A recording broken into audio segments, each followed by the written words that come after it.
Power ಟಿವಿಯಲ್ಲಿ ಲೋಕಸಮರ 2024ರ mega survey ನಡೀತಾ ಇದೆ. ಬೆಂಗಳೂರು ಉತ್ತರ ಲೋಕಸಭಾ ಕ್ಷೇತ್ರದ ಪವರ್ ಸಮೀಕ್ಷೆ ನಡೀತಾ ಇದೆ. ಚುನಾವಣಾ ಪೂರ್ವ ಅತಿದೊಡ್ಡ ಸಮೀಕ್ಷೆಯನ್ನ ಪವರ್ ಟಿವಿ ಮಾಧ್ಯಮ ಇತಿಹಾಸದಲ್ಲೇ ಅತಿದೊಡ್ಡ ಸಮೀಕ್ಷೆಯನ್ನ ನಡೆಸ್ತಾ ಇದೆ. ಬೆಂಗಳೂರು ಉತ್ತರ ಲೋಕಸಭಾ ಕ್ಷೇತ್ರದ ಸಮೀಕ್ಷೆ ಇಂದು ಬೆಳಗ್ಗೆ 9:30ರಿಂದ ಸಂಜೆ 5:30ರವರೆಗೂ ಕೂಡ ಈ ಸರ್ವೆ ಇರುತ್ತೆ. ಸಂಜೆ 7 ಗಂಟೆಗೆ ಪವರ್ ಟಿವಿಯಲ್ಲಿ ಸರ್ವೆಯ ಫಲಿತಾಂಶ ಹೊರಬೀಳುತ್ತೆ. ಕ್ಷೇತ್ರದಲ್ಲಿ ಗೆಲ್ಲುವಂತಹ ಪಕ್ಷ ಯಾವುದು, ಅಭ್ಯರ್ಥಿ ಯಾರು, ಕಾಂಗ್ರೆಸ್ ಅಭ್ಯರ್ಥಿಯಾಗಿ ಸ್ಪರ್ಧಿಸೋದು ಯಾರು, ಸದಾನಂದ ಗೌಡ್ರಿಗೆ ಮತ್ತೆ ಬಿಜೆಪಿ ಮಣೆ ಹಾಕುತ್ತಾ, ಉತ್ತರಕ್ಕೆ ವಲಸೆ ಬರ್ತಾರಾ ಸಂಸದ ಸುಮಲತಾ ಅಂಬರೀಶ್? ಕಾಲ್ ಮಾಡಿ ವೋಟ್ ಮಾಡಿ ನಿಮ್ಮ ಆಯ್ಕೆಯನ್ನ ತಿಳಿಸಿ. ನೀವು ಕರೆ ಮಾಡಬೇಕಾದಂತಹ ನಂಬರ್ 08069205999. ಸದ್ಯ ಬ್ಯಾಟರಾಯನಪುರ ಕ್ಷೇತ್ರದ ಸರ್ವೆ ನಡೀತಾ ಇದೆ. ಇವತ್ತು ಬೆಂಗಳೂರು ಉತ್ತರ ಲೋಕಸಭಾ ಸಮೀಕ್ಷೆ ಆರಂಭ ಆಗಿದೆ. ಸೊ ಎಲೆಕ್ಷನ್ ಸರ್ವೆಯಿಂದ ನನ್ನ ಕಲೀಗ್ ಪ್ರಣೂತ್ ನೇರ ಸಂಪರ್ಕದಲ್ಲಿ ಜಾಯ್ನ್ ಆಗ್ತಾರೆ. ಮಾತನಾಡ್ತಾ ಹೋಗ್ತೀನಿ. ಪ್ರಣೂತ್, ಸದ್ಯ ಇವತ್ತು ಬೆಂಗಳೂರು ಉತ್ತರ ಕ್ಷೇತ್ರವನ್ನ ತೆಗೆದುಕೊಂಡಾಗ ಸದಾನಂದ ಗೌಡರು ಕೇಂದ್ರ ಸಚಿವರು ಕೂಡ ಆಗಿದ್ರು. ಸೊ ಏನಾಗಬಹುದು, ಮತ್ತೆ ಬಿಜೆಪಿ ಅವರಿಗೆ ಟಿಕೆಟ್ ಕೊಡುತ್ತಾ, ಇಲ್ಲಾಂದ್ರೆ ಮಂಡ್ಯವನ್ನ ಬಿಟ್ಕೊಟ್ಟು ಬೆಂಗಳೂರು ಉತ್ತರಕ್ಕೆ ಸಂಸದೆ ಸುಮಲತಾ ಅಂಬರೀಶ್ ಅವರು ವಲಸೆ ಬರ್ತಾರಾ? ವಲಸೆ ಬಂದ ತಕ್ಷಣ ಗೆಲ್ಲೋದಿಲ್ಲ, ಅಷ್ಟು ಸುಲಭ ಇದೆಯಾ? ಜನ ಒಪ್ಕೊಳ್ತಾರಾ ಅವರನ್ನ? ಹಲವು ಪ್ರಶ್ನೆಗಳಿದ್ದಾವೆ. ಸೊ ಏನ್ ನಡೀತಾ ಇದೆ, ಸರ್ವೆ ಟ್ರೆಂಡಿಂಗ್ ಏನ್ ಹೇಳ್ತಾ ಇದೆ? ಸುಂದರ, ಗುಡ್ ಮಾರ್ನಿಂಗ್. ಕಳೆದ 4 ಟರ್ಮಿಂದ ಅಂದರೆ 2004ರಿಂದ ಈಚೆಗೆ ಬಿಜೆಪಿಯ ತೆಕ್ಕೆಯಲ್ಲಿರುವಂಥ ಕ್ಷೇತ್ರ ಬೆಂಗಳೂರು ಉತ್ತರ ಲೋಕಸಭಾ ಕ್ಷೇತ್ರ. ಈ ಕ್ಷೇತ್ರದ ಇತಿಹಾಸವನ್ನು ಗಮನಿಸಿದ್ರೆ 1999ರವರೆಗೂ ಕೂಡ ಕಾಂಗ್ರೆಸ್ ಇಲ್ಲಿ ಆಡಳಿತವನ್ನು ನಡೆಸ್ತಾ ಇತ್ತಂದ್ರೆ ಸಂಸದರಾಗಿ ಆಯ್ಕೆ ಆಗ್ತಾ ಇದ್ರು. ಆದರೆ 2004ರಿಂದ ಅರ್ಥಾತ್ ಮೋದಿ ಅಲೆ ಆರಂಭಕ್ಕೂ ಮುನ್ನವೇ ಈ ಕ್ಷೇತ್ರ ಬಿಜೆಪಿ ತೆಕ್ಕೆಗೆ ಜಾರಿ ಹೋಗಿತ್ತು. ಅದರಲ್ಲಿ ಕಳೆದ 2 ಲೋಕಸಭಾ ಕ್ಷೇತ್ರಗಳ ರಿಸಲ್ಟ್ ಅನ್ನು ಗಮನಿಸಿದ್ರೆ 2014 ಮತ್ತು 19 2 ಬಾರಿ ಬಿಜೆಪಿಯಿಂದ ಕಣದಲ್ಲಿದ್ದು ಸದಾನಂದ ಗೌಡ್ರೆ. ಆದರೆ ಅವರ ಗೆಲುವಿನ ಅಂತರ 1.5 ಲಕ್ಷಕ್ಕಿಂತ ಜಾಸ್ತಿ. ಕಳೆದ ಚುನಾವಣೆಯಲ್ಲೂ ಕೂಡ 1,47,000 ಮತಗಳ ಅಂತರದಲ್ಲಿ ಸದಾನಂದ ಗೌಡರು ಈ ಕ್ಷೇತ್ರವನ್ನ ಬಹಳ ಅನಾಯಾಸವಾಗಿ ಗೆದ್ದುಕೊಂಡಿದ್ರು. ಯಾವುದೇ ತೊಂದರೆ ಇರಲಿಲ್ಲ.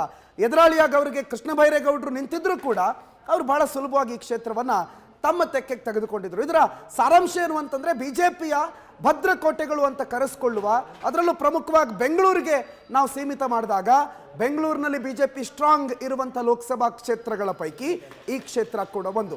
ನಾವು ಈವರೆಗೆ ಮಾಡಿರುವಂಥ ಸರ್ವೆ ಸಿಂಧೂರ ಕಳೆದ 4 ದಿನಗಳಿಂದ ಎಲ್ಲ ಲೋಕಸಭಾ ಕ್ಷೇತ್ರಗಳಿಗೆ ಬರುವ ಅಸೆಂಬ್ಲಿ ಕ್ಷೇತ್ರಗಳಲ್ಲಿ ಕಾಂಗ್ರೆಸ್ನ ಪ್ರಾಬಲ್ಯ ಇತ್ತು, ಆದರೂ ಕೂಡ ಬಿಜೆಪಿಯಲ್ಲಿ ಮುನ್ನಡೆಯನ್ನು ಕಂಡುಕೊಂಡಿತ್ತು. ಇಲ್ಲಿ ಅಂದರೆ ಬೆಂಗಳೂರು ಉತ್ತರ ಲೋಕಸಭಾ ಕ್ಷೇತ್ರದ ವ್ಯಾಪ್ತಿಗೆ ಬರುವ 8 ಅಸೆಂಬ್ಲಿ ಕ್ಷೇತ್ರಗಳಲ್ಲಿ 5ರಲ್ಲಿ ಬಿಜೆಪಿ ಇದೆ, 3ರಲ್ಲಿ ಕಾಂಗ್ರೆಸ್ ಇದೆ. ಸೊ ಈ 5ರಲ್ಲಿ ಬಿಜೆಪಿ ಪ್ರಾಬಲ್ಯವನ್ನು ಕಂಡುಕೊಂಡಿರೋದ್ರಿಂದ ಬೆಂಗಳೂರು ಉತ್ತರ ಲೋಕಸಭಾ ಕ್ಷೇತ್ರ ಮೇಲ್ನೋಟಕ್ಕೆ ಗಮನಿಸಿದ್ರೆ ಬಿಜೆಪಿಗೆ ವೆರಿ ಈಸಿ ಕ್ಷೇತ್ರ ಅಂತ ಅನಿಸುತ್ತೆ. ಆದರೆ ಕ್ಯಾಂಡಿಡೇಟ್ ಯಾರು ಅನ್ನೋ ಪ್ರಶ್ನೆ ಇಲ್ಲಿ ಬಹಳ ಪ್ರಮುಖವಾಗಿ ಉದ್ಭವಿಸುವಂಥದ್ದು. ಸದಾನಂದ ಗೌಡರು ಅವರಿಗೆ ಸ್ಪರ್ಧೆ ಮಾಡೋದಕ್ಕೆ ಹುಮ್ಮಸ್ಸಿದ್ರು ಕೂಡ ಹೈಕಮಾಂಡ್ನಿಂದ ಸೂಚನೆ ಬಂತೋ ಏನೋ ಅಥವಾ ಅವ್ರಿಗೆ ಅನಿಸ್ಬಿಡ್ತೋ ಏನೋ ಗೊತ್ತಿಲ್ಲ, ನಾನು ರಾಜಕೀಯ ನಿವೃತ್ತಿ ಪಡ್ಕೋತೀನಿ, ಪಕ್ಷದಲ್ಲಿ ಸಕ್ರಿಯವಾಗಿರ್ತೀನಿ ಅಂತಂದ್ರು. ಆದರೆ ಅದಾದ ಮೇಲೆ ಒಂದು 2 ತಿಂಗಳ ನಂತರ ಮತ್ತೆ ಟಿಕೆಟ್ಗೋಸ್ಕರ ಓಡಾಟವನ್ನು ನಡೆಸಿದ್ರು.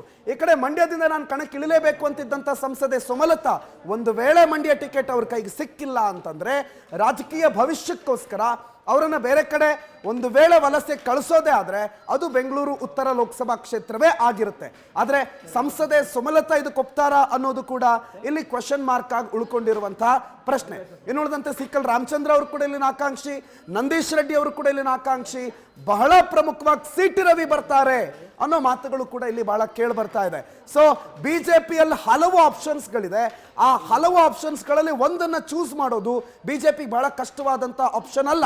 ಆದರೆ ಕಾಂಗ್ರೆಸ್ನ ಪರಿಸ್ಥಿತಿ ನೋಡಿದ್ರೆ ಇಲ್ಲಿ ಸಚಿವರಾದಂಥ ಕೃಷ್ಣ ಬೈರೇಗೌಡ್ರೆ ಸ್ಪರ್ಧೆ ಮಾಡಬೇಕು ಒಂದು ವೇಳೆ ಈ ಕದನ ಕುತೂಹಲವನ್ನು ಕರಳಬೇಕು ಅಂತಂದ್ರೆ. ಯಾಕಂದ್ರೆ ಬಿಜೆಪಿಯ ಪ್ರಬಲ ಅಭ್ಯರ್ಥಿ ವಿರುದ್ಧ ಕಾಂಗ್ರೆಸ್ ಇಲ್ಲಿ ಕಂಟೆಸ್ಟ್ ಮಾಡಬೇಕು ಅಂತಂದ್ರೆ ಕಳೆದ 4 ಟರ್ಮಿಂದ ಯಾರೂ ವಿನ್ನಿಂಗ್ ಕ್ಯಾಂಡಿಡೇಟ್ ಇಲ್ಲದೆ ಇರೋ ಕಾರಣ, ಪ್ರತಿ ಬಾರಿಯೂ ಕೂಡ ಹೊಸ ಮುಖವನ್ನ ಪರಿಚಯ ಮಾಡಿಕೊಡ್ತಾ ಇರುವಂತ ಕಾರಣ ಈ ಬಾರಿ ಕಾಂಗ್ರೆಸ್ ಯಾರು ಅಭ್ಯರ್ಥಿ ಆಗಬೇಕು ಅನ್ನೋ ಹುಡುಕಾಟದಲ್ಲೇ ಇದೆ. ಸೊ ಕಾಂಗ್ರೆಸ್ಗೆ ಬೆಂಗಳೂರು ಉತ್ತರ ಅಂದಿದ ತಕ್ಷಣ ಒಂದು ಕಂಟೆಸ್ಟೆಂಟ್ ಅಥವಾ ಒಂದು ಕ್ಯಾಂಡಿಡೇಟ್ ಹೆಸರು ಅಲ್ಲಿ ಕೇಳಲ್ಲ, ಅಥವಾ ಅವ್ರು ಈಸಿಯಾಗಿ ಇಂಥವರೇ ಅಲ್ಲಿ ನಿಲ್ತಾರೆ ಅಂತ ಹೇಳಕ್ಕಾಗಲ್ಲ. ಕೃಷ್ಣ ಬೈರೇಗೌಡರ ಹೆಸರು ಕೇಳಿದೆ ಆದ್ರೂ ಕೂಡ ಕೃಷ್ಣ ಬೈರೇಗೌಡರಿಗೆ ರಾಜ್ಯ ರಾಜಕಾರಣದ ಮೇಲೆ ಇಂಟ್ರೆಸ್ಟ್ ಜಾಸ್ತಿ, ರಾಷ್ಟ್ರ ರಾಜಕಾರಣದ ಮೇಲೆ ಕಡಿಮೆ. ಸೊ ಅವ್ರು ಸಚಿವರಾಗಿ ಉಳ್ಕೊಳ್ತಾರೆ. MP ಆಗಿ ಅಲ್ಲೋಗಿ ವಿಪಕ್ಷ ಸ್ಥಾನದಲ್ಲಿ ಕೂರುವಂತ ಅಗತ್ಯತೆ ಮತ್ತು ಅನಿವಾರ್ಯತೆ ಮತ್ತು ಮನಸ್ಸು ಇದ್ಯಾವುದು ಕೂಡ ಕೃಷ್ಣ ಬೈರೇಗೌಡರಿಗೆ ಇದ್ದಂಗೆ ಕಾಣ್ತಾ ಇಲ್ಲ. ಸೊ ಮೇಲ್ನೋಟಕ್ಕೆ ಬಿಜೆಪಿ ಬಹಳ ಸ್ಟ್ರಾಂಗ್ ಆಗಿ ಇಲ್ಲಿ ಇದ್ರೂ ಕೂಡ ನಾವೀಗ ನಮ್ಮ ಅಸೆಂಬ್ಲಿ ಕ್ಷೇತ್ರಗಳ ಲೆಕ್ಕಾಚಾರದಲ್ಲಿ 2ನೇ ಕ್ಷೇತ್ರ, ಈ ಇಡೀ ಲೋಕಸಭಾ ಕ್ಷೇತ್ರದಲ್ಲಿ ಬರುವಂತ 8 ಅಸೆಂಬ್ಲಿ ಕ್ಷೇತ್ರಗಳ ಪೈಕಿ KR ಪುರ ಮುಗಿಸಿದೀವಿ, ಈಗ ಬ್ಯಾಟರಾಯನಪುರದಲ್ಲಿದ್ದೀವಿ. ಬ್ಯಾಟರಾಯನಪುರದ ನಂಬರ್ಸ್ಗಳನ್ನ ಗಮನಿಸ್ತಾ ಹೋದ್ರೆ ಸಿಂಧೂರ, ನಾವು ಮಾತನಾಡ್ತಾ ಇರೋದಕ್ಕೂ ಇಲ್ಲಿರೋದಕ್ಕೂ ಒಂದು ಸ್ವಲ್ಪ ಅಜಗಜಾಂತರ ವ್ಯತ್ಯಾಸ ಅಂತ ಅನಿಸುತ್ತೆ. ಯಾಕಂದ್ರೆ ಬಿಜೆಪಿ ಮತ್ತು ಕಾಂಗ್ರೆಸ್ ಇಲ್ಲಿ ನೆಕ್ ಟು ನೆಕ್ ಫೈಟ್ ಅಲ್ಲಿ ಇದೆ.